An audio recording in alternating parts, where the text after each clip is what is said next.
بسم اللہ الرحمن الرحیم۔ انسانی جان کا تحفظ اور اسلام۔ اللہ تعالیٰ نے انسان کو بہترین مخلوق کے اعزاز سے نوازا، فضیلت و بزرگی اور علم و شرف کے قابل فخر تمغے عطا فرما کر اسے مسجود ملائکہ بنایا۔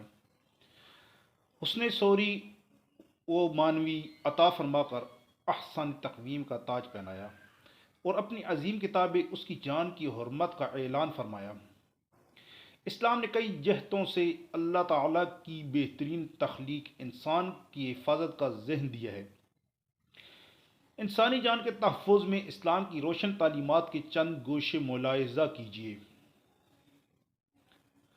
انسانی جان کو جو رفعت و بلندی اسلام نے عطا کی ہے، اس کا اندازہ یہاں سے لگایا جا سکتا ہے کہ اسلام نے بغیر کسی وجہ کے ایک فرد کے قتل کو تمام انسانیت کے قتل کے مترادف قرار دیا ہے، اور جس نے ایک جان کو جلا بخشی فَكَأَنَّمَا أَحْيَا النَّاسَ جَمِيعًا، اس نے گویا سب لوگوں کو جلا لیا۔ یہ آیت مبارکہ اسلام کی تعلیمات کو واضح کرتی ہے کہ اسلام کس قدر امن و سلامتی کا مذہب ہے اور اسلام کی نظر میں انسانی جان کی کس قدر اہمیت ہے۔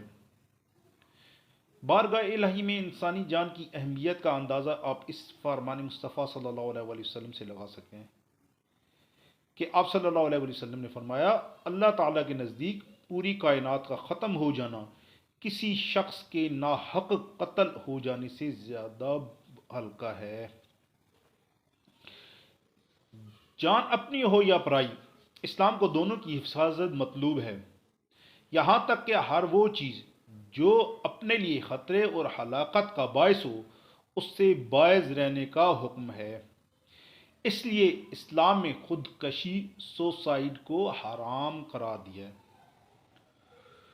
دوسروں کے ناحق جان لینے کو اسلام نے نہ صرف کبیرہ گناہ قرار دیا ہے بلکہ ایسا کرنے والے کے لیے سخت ترین سزا بھی متعین فرمائی ہے۔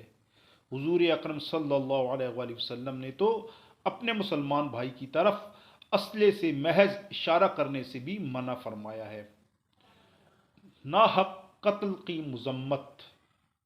محسن انسانیت صلی اللہ علیہ وآلہ وسلم نے کئی احادیث میں قتل انسانی کی مذمت بیان فرمائی ہے۔